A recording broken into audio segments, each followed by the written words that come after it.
All right. How y'all doing this Saturday morning? Or should I say evening? Should I say night? Let me say hello to Aquarius, Sirius, Truth Exposed. Thank you, Aquarius. Thank you. you know, I don't even do Discord. I just got back from passing out gifts at the Salvation Army to the people that don't have enough for the holiday season. So I thought I'd get on here and just do a little bit more today. Just come spend some time with you guys. I hope you are doing well. Thank you so much for being here. My name is 12 Gauge. I'm going to continue on with the Gary Brucato book because it's quite interesting to me. And Gary explains these escalation so well. I'm just enthralled with this book. It is the holiday season, so sometimes you got to step out your comfort zone and you got to do what you got to do. You know what I mean? You do what you got to do. So let me go ahead and get back to this and let me pull up the book for myself. I don't know why I closed that out. Let me finish up the song while I'm getting this book started. What do you think about my new intro song? I think it's pretty fire myself. Y'all like it? Can y'all dig it?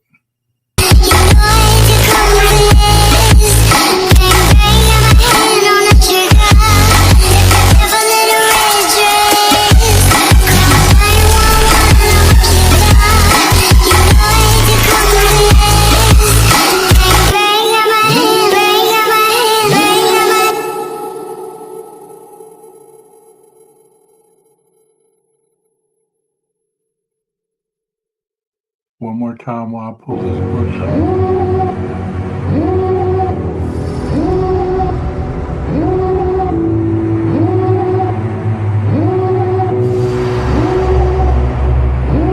Devil in a red dress, call 911, I'm a killer.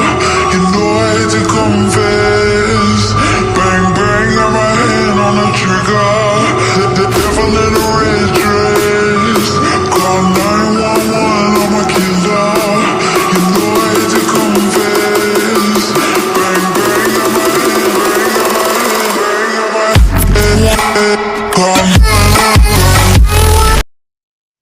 Man, that just says 12 gauge all over it, doesn't it?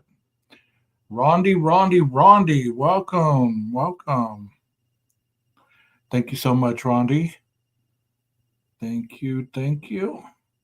Well, let's go ahead and get started with this. I pulled it up for myself so I can follow along with you guys. Killers in this category have a profile very similar to that of murderers assigned to Category 10, with the same underlying motive of eliminating witnesses and other people in the way. The sole distinction is that here, a fuller history of traits and behaviors consistent with psychopathy is present. As noted in Category 10, we might expect a perpetrator to move through life with serious legal problems, although the individual may be prone to argumentativeness, egocentricity, unstable romantic relationships, and other interpersonal difficulties.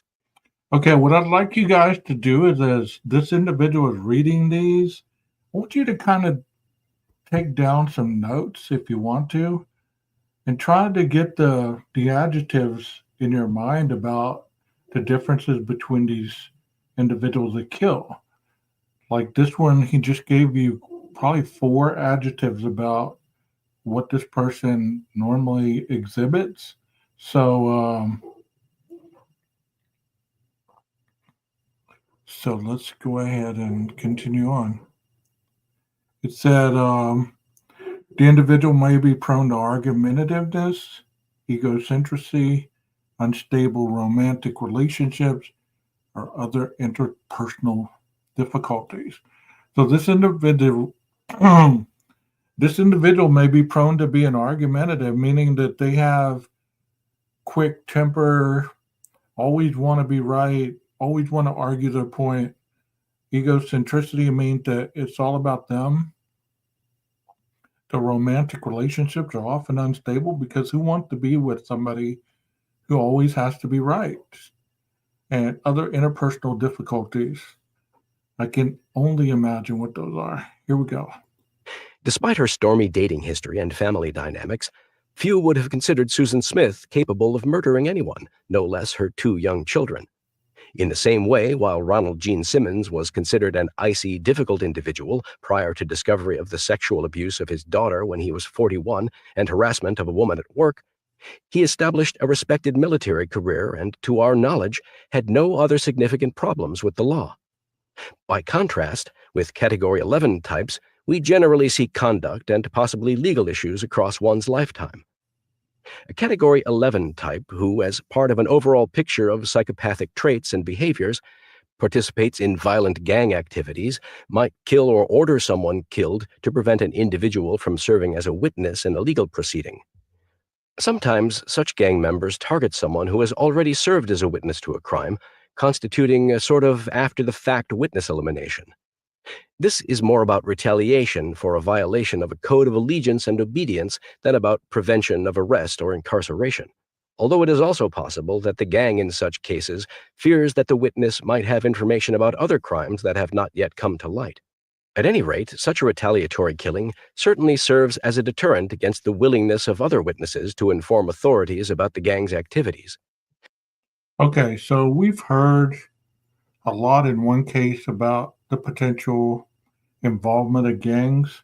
That just told you everything that went against that. Everything. It said it might target, such gang members target someone who has already served as a witness to a crime, constituting a sort of after the fact witness elimination. This is more about retaliation for a violation of a code of allegiance and obedience than about prevention of arrest or incarceration. So all that stuff that's been said about, well, they were snitched on, so therefore they had to be eliminated. That's not how it usually works. And I hope that, as you're listening to this, you kind of understand a little bit more about how these situations work rather than the movie and, CSI stuff that you watch on TV. Because a lot of times those are just for dramatics. It's not really about the understanding of how these things really go down. The message is clear. Witnesses will be eliminated before testifying whenever possible, but even afterward if deemed necessary. For gang members, violence for practical ends, including homicide, is a daily way of life. There are numerous reasons why individuals might join such a group, including financial gain or a sense of power, respect, or a sense of belonging, which sometimes contrasts with a prior life of poverty, helplessness, or social isolation. The common element tends to be a belief that the gang will protect and provide for them. This comes at a remarkably high price. In exchange, these inductees must reject societal rules and concepts of morality, replacing them with an entirely new code of conduct in which extreme violence constitutes the only acceptable behavior. Obedience to these bylaws is strictly enforced, and the cost of betrayal is almost invariably death by other members of the gang, who renew their own loyalty by killing off those who have turned on them. On July 13, 2003, a fisherman and his son discovered the badly decomposed body of a teenage girl in some underbrush on the west bank of the Shenandoah River in Virginia. She had been brutally stabbed 16 times, and her head was nearly severed. She was 4 months pregnant at the time of her death. In order to help identify this Jane Doe, images of various tattoos on her person were circulated to investigators, one of whom recognized them. The deceased had been a member of Mara Salvatrucha, or MS-13, a large street gang chiefly tied to El Salvador and active in over 30 American states. The gang is known for its long history of violence in Hispanic districts of Los Angeles, New York, and Washington, D.C. It has distinguished itself from other street gangs in that, while others generally fight and kill one another for self-protection, MS-13 has engaged in the slaughter of police officers and innocent people simply to reinforce its fearsome reputation. The victim was ultimately identified as 17-year-old Honduran-born Brenda Smiley Paz of Los Angeles, ex-girlfriend of 21-year-old MS-13 leader Dennis Rabbit Rivera. She had recently been a key witness in several MS-13-related trials for shooting, stabbing, and armed robbery in Virginia and Texas, including one against her ex-boyfriend and several former friends for a murder eerily similar to what would later be her own, that of 19-year-old Joaquim Diaz, who was found slashed, stabbed, and nearly decapitated, with his larynx ablated. The gang's reach was so far that despite the fact that Paz had been tucked away in a Missouri hotel by Witness Protection Program marshals, its members were able to contact her and persuade her to leave of her own accord 3 weeks prior to her murder. In 2005, 4 MS-13 members, including Rivera, were tried for Paz's death. The prosecution argued that the group wanted her to pay for informing on them. Rivera, who was serving a life sentence for the murder of Diaz at the time of the victim's death, was portrayed as the mastermind of the crime, allegedly ordering it, in gang code, from prison. Prosecutors were unable to convince the jury that Rivera had arranged Paz's execution from behind bars, and he was acquitted. Also acquitted was 31-year-old Oscar Alexander Garcia Orellana, who admitted being present at the murder but claimed he had fled the scene without participating. Prosecutors had argued that he secured Paz's throat while she was butchered. 2 other gang members were also accused of taking part. 22-year-old Antonio Grande and 26-year-old Ismael Juarez Cisneros were found guilty of murder conspiracy and retaliation against an informant. Between the 2 men confirmed in the slaying of Paz, let us consider Cisneros, since more is known about his history. He had been one of Paz's closest friends, but because she had violated the gang's mercilessly maintained moral code, he participated in brutally taking her life and that of her unborn child. His story exemplifies how an individual with an adverse history can be utilized by a gang to ruthlessly kill for the purpose of enforcing its rules. Cisneros and his mother moved from Mexico City to the United States in the 1990s. So did you hear what they just said? It's easy for somebody to use somebody to carry out their deeds for going against the group rules. Going against the group's rules. Well, she testified against members of the gang, and what did they do? For the lack of disrespect, they killed her. Is that uncommon? No, it's really not. His father was allegedly a physically abusive alcoholic, reported to have once put a 4-month-old daughter into a coma. Cisneros and his siblings often starved and lived on the streets. Upon entering the States, he spoke only Spanish. As a teenager, Cisneros was recruited into MS-13, which offered protection and a feeling of belonging in the context of a variety of violent activities. He was given the nickname Araña, which translates to spider. Cisneros had a child with a fellow gang member, Maria Gomez, whom he reportedly considered the love of his life. In 1999, he demonstrated loyalty to Grande and the gang by fatally stabbing a 15-year-old boy 4 times in the back at a mall in retaliation for an argument with Grande. As a result of this crime, he was deported to Mexico and, upon managing to make his way back, learned that Gomez had begun dating someone higher up in the gang's hierarchy. Still, they kept in contact, and it was she who discovered Paz's diary, filled with notations regarding police cooperation, and informed him about it. He, in turn, reported his friend's betrayal to the gang. When someone like Paz threatens a gang by cooperating with authorities, it might feel to some of its members as if the only stable family they have ever known suddenly faces dissolution. This may or may not have been the case with Cisneros. After being arrested on cocaine and firearm charges, Cisneros confessed to participating in the killing of Paz. He described how, on July 12, 2003, gang members met at a Virginia hotel to determine how to deal with the threat posed by Paz's willingness to testify, as well as how to retaliate for her betrayal. A vote determined that she should be eliminated. Grande, whom Paz trusted the most, agreed to take part in her killing, and Cisneros volunteered to help. The following day, after a night of sleeping curled up in Grande's arms, Paz was lured by Cisneros, Grande, and Garcia Orellana to the Shenandoah River, under the pretense of a friendly afternoon of fishing. During the outing, she was suddenly attacked and met her gruesome end. Upon his sentencing for the crime, Cisneros evaded the death penalty by agreeing to counsel young people at risk of joining gangs. Later, Gomez, who testified against the gang in the Paz trial, was found dead, and Cisneros was reportedly devastated. He is said to have eventually left gang life behind him. All right. So, what do y'all think about that story? What do you think about that story?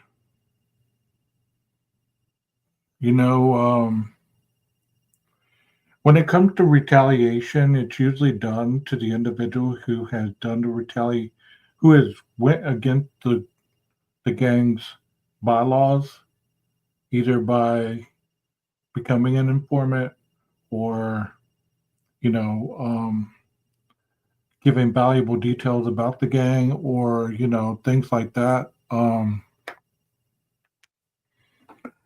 So very seldom do they go and skip the person that's responsible of the doing.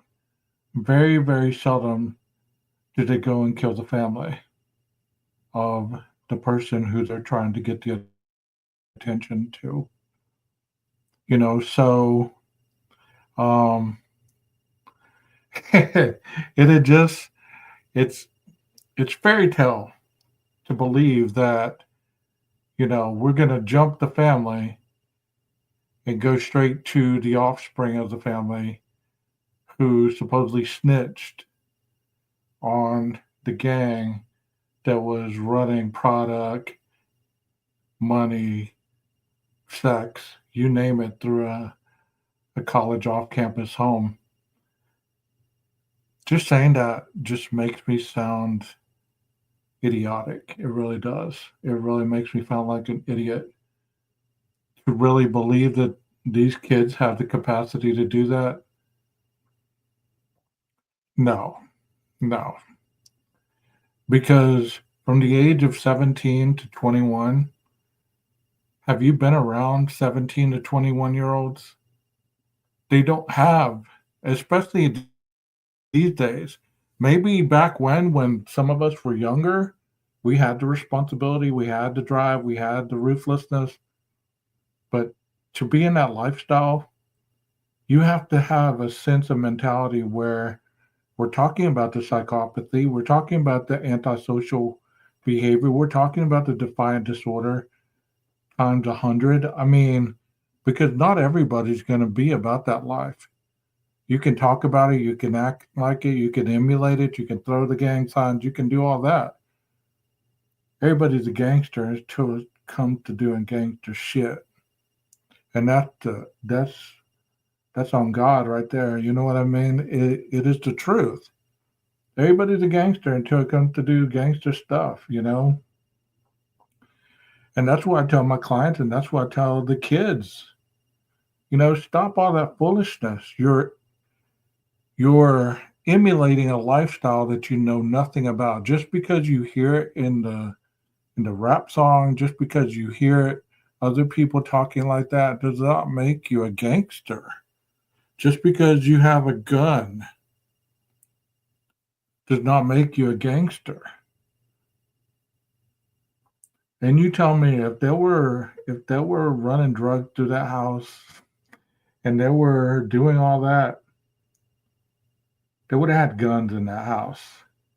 There's no way somebody would have brought a knife to a gunfight. I promise you there would have been weapons of destruction in that house if they were guarding drugs and guns and money.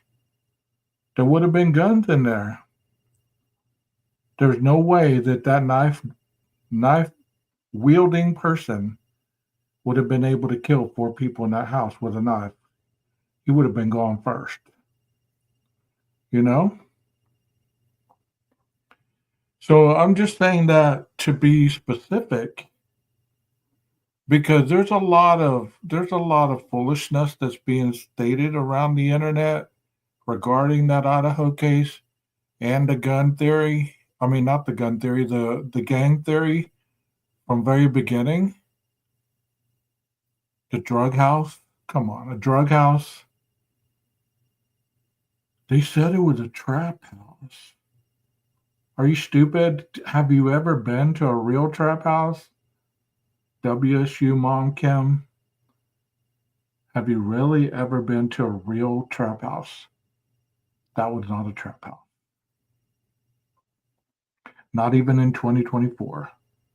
White suburban trap house on King Road. No, doesn't make sense. Let's continue on.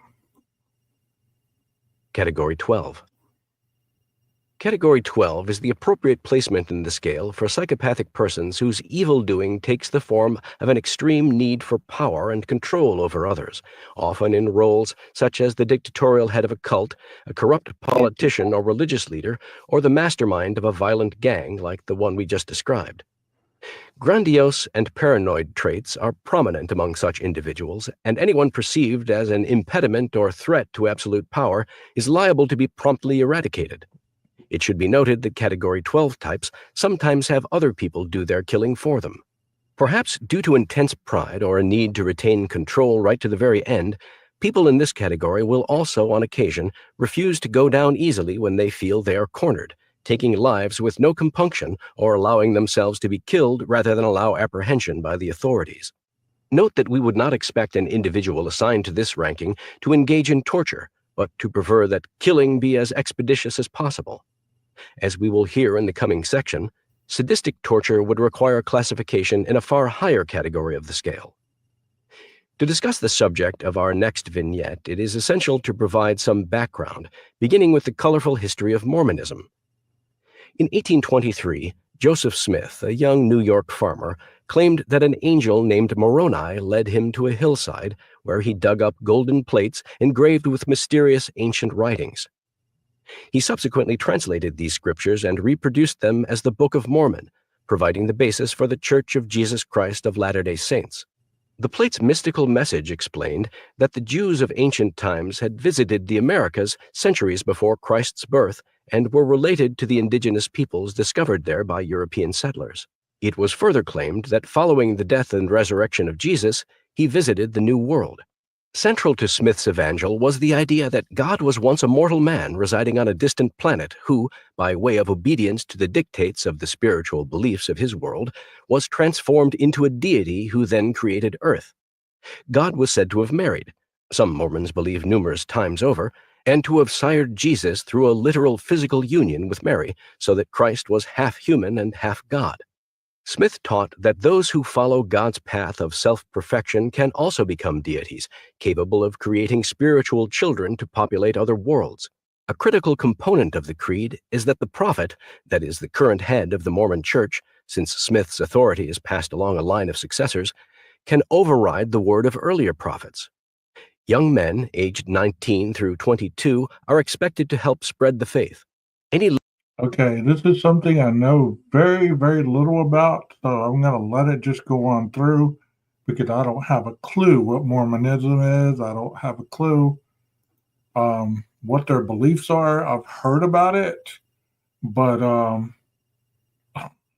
not going to fake it to make it. I have no clue what the Mormon religion believes.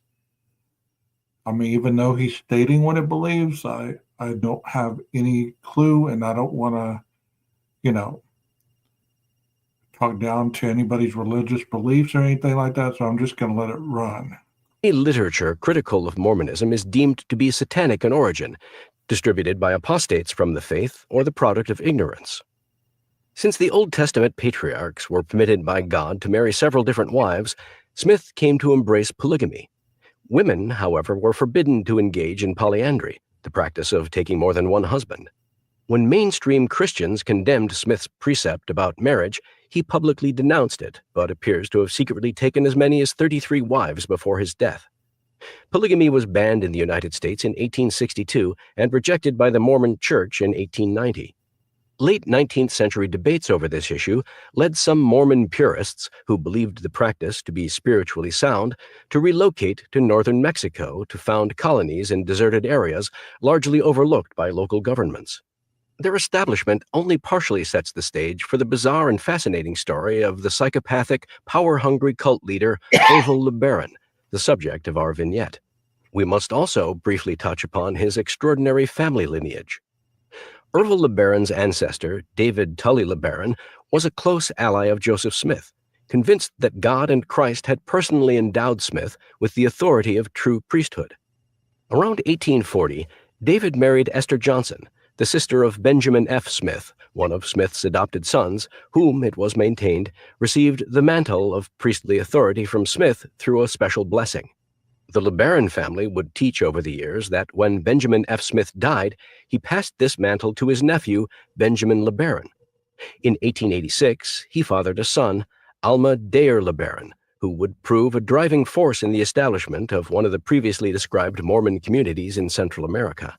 Considered still spiritually bound to a wife who had died, he controversially remarried in 1904, which led to his being deemed a dissenter from the faith. His wife left him and he married again, after which he heard what he thought was the voice of God, telling him he would inherit the priestly mantle if he embraced polygamy. Thus feeling justified with regard to his multiple marriages, he took yet another wife, and when subsequently banished by his brethren, fled to Colonia Juarez in Mexico in 1924. There he fathered 19 children by 2 wives. Mental illness ran rampantly throughout the LeBaron clan. Alma Dayer LeBaron's daughter Lucinda was extremely violent during bouts of psychosis, requiring her to be confined with a chain around her ankle. One son, Wesley, repeatedly phoned radio talk shows to ramble on about Christ's plan to return to Earth in a spacecraft, while another, Benjamin Teasdale, suffered a nervous breakdown in the 1930s, spending years drifting in and out of psychiatric hospitals. Benjamin, who claimed to hear voices and to be the special servant of God, was once found doing calisthenics in the middle of a busy road in Salt Lake City. He committed suicide by leaping from a bridge in 1978. A cousin, Owen, spoke of voices commanding him to engage in acts of bestiality with a pet dog. Nonetheless, it was unquestionably Alma's son, Orville, born in February of 1925, who proved the most dangerously disturbed. I cannot. I cannot. I don't know what to say about that last statement, but if you ever know or find somebody who is feeling the urge or the need to do such a thing with the family dog, you might try to get them some help. Okay. Because that's a little bit out there, a little bit out there. I mean, to his his own, but if I ever see that, I'm gonna have to side on the part of the dog and protect the dog, because that's a little bit shady. The LeBarons were farmers in Mexico, and Ervil would spend his childhood toiling alongside the same family members he would eventually work to destroy. In early adulthood, he and his brothers proselytized to expand the colony. Alma died in 1951, passing his ministry on to his saintly son Joel, who established the Church of the Firstborn of the Fullness of Times, with its headquarters in Chihuahua. Worshippers were known as firstborners. At that time, Ervil was his most trusted assistant, although he was self-absorbed and indolent, scoffing at manual labor. Considered handsome and mesmerizing, he would stare straight into people's eyes as he quoted at length from the scriptures. Ervil distributed work assignments and schedules, affording him a powerful role in which he could control the actions of others. All the while, he routinely skimmed money, pocketed the portions of worshippers' incomes mandatorily tithed to the church, and attempted a string of get-rich-quick schemes. Once, he offered to sweeten a business deal with a fellow Mormon by offering several young women from his family's congregation. Ervil developed tastes for flashy clothes and cars, telling the firstborners that God had commanded him to purchase a shiny new Impala because it would impress and draw in converts. He raised eyebrows by regularly surrounding himself with other men's wives, young girls, older women, and pairs of sisters. He seduced each by claiming God had prompted him to marry her. To earn the trust of female minors, he taught that the Virgin Mary had mothered Christ at age 14, so this was an appropriate age at which to take a husband. The colony responded by handing over their daughters to be brides. For the 13 who actually married him, he proved a detached and apathetic partner, regarding them as useless beyond bearing children to expand the church. Some would flee with their offspring to the States. Others remained loyal despite his neglect. As we shall hear, 2 would even commit murder at his behest. I'm not a smart man, but what do y'all think about that last part? What do you think about? I mean, I understand individuals wanting to, I don't want to say push their religious beliefs upon people, but to just, why must you go into the realm of molesting and harming young children in the process? Why must you always blend that type of religious belief into having more than one person as a partner, making it all about reproduction for the church? It's just very, very shady in my regard. I don't ever think that goes hand in hand with what is meant in my belief system, but I could be wrong. Ervil and Joel began to quarrel over these scandalous behaviors around 1965. They also bickered over Los Molinos, a beachfront farming colony in Baja California founded by Joel in 1964. Ervil envisioned a lucrative tourist destination, while Joel wished to further develop it as an agricultural community. Despite Joel's protestations, Ervil sneaked away to meet with would-be investors, dazzling them with talk of resorts, yacht clubs, and guaranteed fortunes. Around this time, Ervil decided that, like the prophets of the Old Testament, he had the right to slaughter anyone in Los Molinos who disobeyed his will. He established a series of decrees based upon the 10 Commandments, which he called the civil law, appointing himself their chief enforcer. Worshippers quaked with fear as he described, with not a hint of feeling, the way insubordinates would be stoned, beheaded, or disemboweled. Ervil revived a controversial 1856 teaching of Brigham Young, the second prophet of the Mormon Church, known as the blood atonement. Young's controversial idea was that certain transgressions are so terrible that the atonement of Christ is inapplicable, such that the perpetrator's own death is needed to make his or her salvation once again possible. Historians note that from the 1850s through the 1890s, this method allowed Young to eliminate spiritual and financial rivals, and in reviving it, Ervil could now do the same while pointing to precedent. Ervil turned his attention to Rulon Allred, a homeopath and chiropractor who oversaw a rival sect of polygamous Mormons centered in the western United States. They had once been friends and allies. However, in addition to refusing to tithe to the firstborners, Allred was now openly ridiculing them, prompting Ervil to declare in a lengthy document that his actions warranted execution under the civil law. From that time onward, Allred was marked for death. Joel, looking on, grew increasingly distressed by Ervil's threats and obsession with financial gain. When, in the summer of 1972, Ervil declared that God wished for them to share the leadership of the firstborners, Joel refused and stripped him of whatever authority he already had. Shortly thereafter, his brother's name was added alongside Allred's on his rapidly expanding hit list. The rift between Ervil and Joel led to a schism in the community, with debates over which one was the true prophet. Ervil established the Church of the Lamb of God in California, where he openly proclaimed that Joel's treason should cost him his life. In Baja on August 20th, 1972, Joel and his 14-year-old son Ivan stopped by the home of one of Ervil's disciples. While the boy slept in their car, a group of Ervil's followers attacked Joel, one of whom pumped 2 bullets into his head. Joel's assassination left behind 7 wives and 44 children. Ervil was tried and convicted for masterminding the crime, but the conviction was overturned on a technicality and he was released from jail after serving a single day. Ervil was dismayed to learn that instead of joining his faction, Joel's flock turned to their youngest brother, the quiet and reserved Verlin. Terrified that he was next to die at Ervil's hand, he constantly traveled and routinely switched his cars, ultimately settling in Nicaragua. In the meantime, Ervil adopted lofty titles such as Prophet of God, Lord Anointed, and One Mighty and Strong, and grew increasingly paranoid.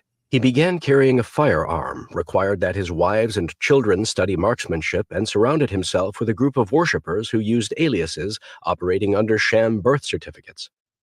All were advised that disloyalty could only mean death.